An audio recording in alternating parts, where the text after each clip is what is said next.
भाई किसी Indian restaurant में खाने का जो मजा होता है वो आपको पूरा फील देगा कि वो इंडियन है।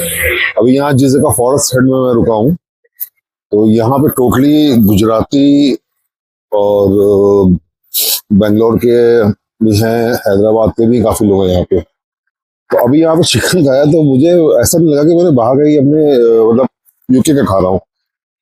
बिल्कुल जो टेस्ट था वो बिल्कुल इंडियन जैसे घरों में हम लोग बनाते हैं बिल्कुल वैसा टेस्ट था।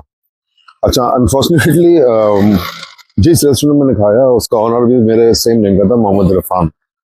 तो ये एक कोइंसिडेंट है कि जब मैंने सब पूछा कि भाई मोहम्मद इरफान, तो उसने बताया कि हाँ उनके नाम से रेस्टोरेंट है। और यहाँ पे भाई वो पूरा, ये बाहर एक नेपाली दीदी हैं जिन्होंने कॉर्न और गोलगप्पे और आइसक्रीम और मोमोज वगैरह का है, और बाकी पीछे इनका ये रेस्टोरेंट है। तो बिल्कुल इंडियन वाइब की फील आ रही है भाई। यहाँ का फॉरेस्ट हेड मेट्रो स्टेशन है, और ये इस पे उसके आसपास का एरिया है। ये सामने बाबा बिरयानी, और बगल में उसके फूड पॉइंट, और ये जो इसके बाहर का जितना भी मार्केट एरिया टोटली जो है इंडियंस यहाँ पे हैं, जिन्होंने खाने पीने का सामान, इलेक्ट्रॉनिक मार्केट, आई थिंक 90% है। मैंने अभी शाम को पूरा यहाँ पे घूमा था मैं यहाँ पे, तो जितने भी मिले मुझे यहाँ पे सब मोस्टली जो है यहाँ पे इंडियंस थे। सिर्फ कुछ कुछ लोग जो शायद पाकिस्तानी था, आई थी उसमें एक बंदा मुझे मिला था। तो सब इंडियन यहाँ पे टोटली। अच्छा, एक सबसे बड़ी खुशी ये होती है कि जब कभी आप किसी प्रदेश में आते हैं, आप कहीं भी जाएं, अगर आपको अपने इंडियन लोग मिल जाते हैं तो अंदर से खुशी से महसूस होती है कि चलो अपने लोग हैं। तो लकली यहाँ पे जो इत्तेफाक से मैंने होटल बुक किया था, तो यहाँ पे जितने भी मिले सब मुझे इंडियन से मिले, और लैंग्वेज की कोई प्रॉब्लम नहीं है। अब अभी फिलहाल यहाँ से खाना खा लिया है। जिस गुजराती होटल में खाना खाया था चिकन का, उनका कुछ रोस्टेड टाइप का, बट ऑयली थोड़ा ज्यादा था। ये टेस्ट और जो स्पाइसेस थे उनके वो बिल्कुल इंडियन फ्लेवर था। ऐसा लग रहा है कि घर में बना खाया हूँ। अब यहाँ से सीधे होटल जा रहा है, इस टाइम रात में हमें 10 बज रहे हैं, एंड आई थिंक इंडिया में इस टाइम जो है रात के 2:30 बज रहे होंगे। तो आज दिन भर तो ट्रैवलिंग में निकल गया था। करीब 4 बजे हीथ्रो से जब मैं निकला हूँ, 3:30 या 4 बजे के आसपास, तो मुझे होटल आते आते करीब जो है 5:30 पौने 6 बज गया था। और हीथ्रो से जो मेरा होटल था वो तकरीबन जो है 20-25 किलोमीटर दूर था।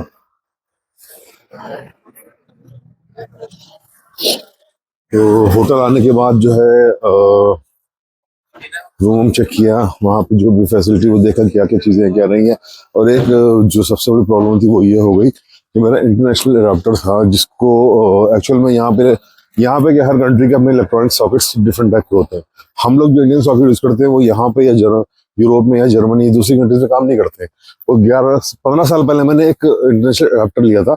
जब मैंने होटल को चेक किया मोबाइल चार्ज करने के लिए, पता लगा खराब हो गया। भाई पूछो नहीं, इतना डर गया मैं कि मैं चार्जिंग कैसे करूंगा मोबाइल और लैपटॉप, ये जो भी मुझे काम की चीजें थी। बट लकली जो ये फॉरेस्ट हेड स्टेशन था, इसके बाहर यहाँ पे जितनी भी दुकान थी इलेक्ट्रॉनिक थी, वहाँ पे जब ट्राई किया तो वो मुझे यहाँ पे 10 पाउंड का उन्होंने बताया। बट लकली वो इंडियंस थे तो उन्होंने मुझे 8 पाउंड का दे दिया। और वो सरप्राइज हुए जब उनको मैंने बताया कि भाई 15 साल पहले मैंने ये जो लिया था, अब जाके ये खराब हुआ है। हालांकि ये एक कोइंसिडेंट है कि उसमें वो मल्टी कंट्री अडाप्टर था। उसमें यूरोप का भी सॉकेट था, इंडिया का भी था, चाइना का भी था, यूके का भी था। और जो खराब हुआ था उसमें सॉकेट, वो यूके वाला ही खराब हुआ था। तो एक मजबूरी से बन गई थी 8 पाउंड खर्चा करना, और तकरीबन जो है 1000 रुपए के आसपास वो मेरे ख्याल से इंडियन रुपीज में होगा। तो लेना तो मजबूरी थी कि अगर नहीं लेते तो चार्ज कैसे करते। तो फाइनली इसको तो मैंने ले लिया। अब चेक करने के लिए अब होटल जा रहे हैं, वहां पे लगा के देखते काम कर रहा है नहीं कर रहा। हालांकि वो बंदा बहुत सीधा था, उसने मुझसे बोला कि अगर ये आपका खराब हो गया होगा या खराब है तो आप दे देना, मैं इसको रिप्लेस कर दूंगा, लेकिन ये वर्किंग में है। अच्छा, क्वालिटी और पैकेजिंग जो उसकी थी वो काफी शानदार थी। और मुझे याद है ये आज से कई साल पहले जब मैं जर्मनी गया था, तो मैंने फ्लिया मार्केट में इस तरीके का अडाप्टर देखा था, जो शायद वहाँ पे 1 यूरो या आई थिंक 2 यूरो का मिल रहा था। तो रेट का इतना डिफरेंस था, बट मजबूरी बन जाती है कभी कभी कुछ चीजों को खरीदना। देखिए, अब अगर आप गुजारा नहीं कर सकते हैं तो वो एडाप्टर लेने का उसको।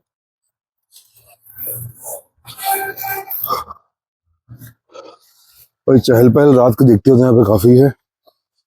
इतना सन्नाटा भी नहीं है कि अकेले जाने में डर महसूस हो।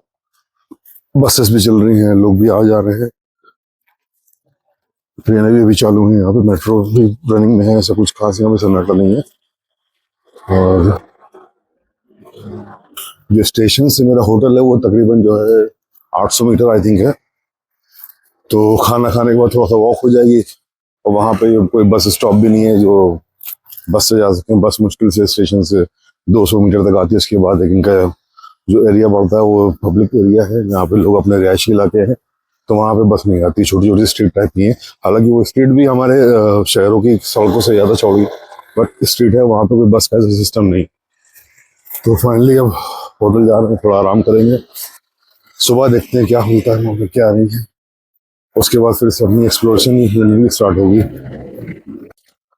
भाई रोड तो एकदम सुनसान है, सब लग रहा है सो रहे हैं यहाँ पे, पूरा एरिया है साइलेंट मोड पे। हर घर के बाहर अपनी अपनी गाड़ियां खड़ी हुई हैं। सबसे अच्छी बात यह है लाइन्स देख रहे हैं, लाइन्स के अंदर लोग अपनी कार खड़ी करते हैं, फुटपाथ फ्री रखते हैं चलने के लिए, और बीच का जो खाली एरिया है वो ट्रैफिक के लिए। हालांकि यहाँ पे कोई बड़ी गाड़ियां नहीं आती, लेकिन हर कार की एक गैपिंग है, इन्होंने मेंटेन करके रखा हुआ है कि किसी को भी कार निकालने में कोई प्रॉब्लम ना हो। ये देखिए फुल गैप दे रखा है, और लाइन्स के अंदर ही कार खड़ी कर रखी है, ये सबसे अच्छी बात है। अपने इंडिया में इस तरीके तो खैर नहीं देखा मैंने आज तक कि लोग लाइन्स से खड़ी करें, फुटपाथ छोड़ के सड़क पर ही लोगों ने दुकान लगा रखी है। तो ये इनकी काफी अच्छी बात लगी कि इन्होंने जो है एक सिस्टम बना रखा है कि अपने घर के बाहर गाड़ी पार्क करने के लिए इस तरीके से किसी को भी कोई प्रॉब्लम नहीं होती। लेकिन रात के 10 बजे काफी सन्नाटा है यहाँ पे, और ठंड का फिलहाल तो ये है कि अच्छी खासी ठंड है।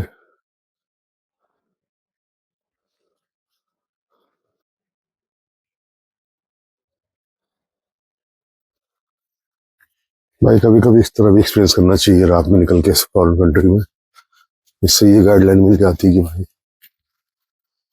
कैसा है मामला। तो रात का टाइम है, बिल्कुल सारी सड़कें सन्नाटा है, ये देखो इस तरफ फुल खाली पड़ी है, उधर भी पूरी खाली पड़ी है, और अपना होटल यहाँ से मुश्किल से 200-300 मीटर दूर होगा। तो जो मेन चौराहा था वहां से तकरीबन आधा किलोमीटर तक का ये एरिया पूरा सुनसान है, और यहाँ पे कोई बसेस वगैरह नहीं आती है पब्लिक की।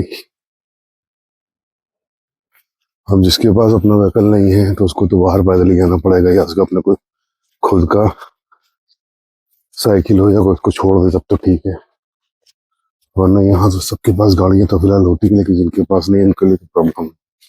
हालांकि यहाँ के लोग साइकिल भी काफी चलाते हैं, घरों के अंदर साइकिलें भी होती हैं, कुछ ने तो पार्किंग जो अपनी बना रखी है बाहर लटका के रखी हुई साइकिलें। अभी जब मैं शाम को जा रहा था तो मैंने देखा था कि कुछ घरों के बाहर साइकिलें हैंग करके लटका रखी हैं।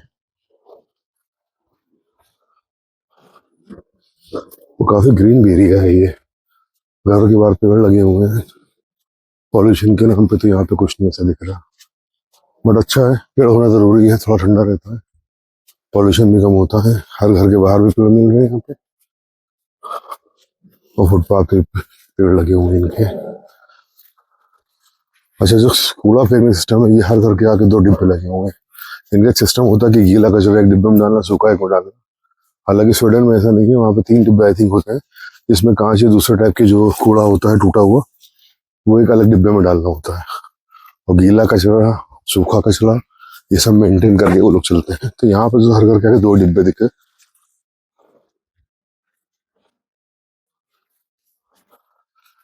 वही अभी चौराहा पूरा सन्नाटा पड़ा हुआ है, चारों तरफ इधर भी खाली और इधर भी खाली। अब इसके बाद वाले चौराहे के बाद हमारा होटल आएगा।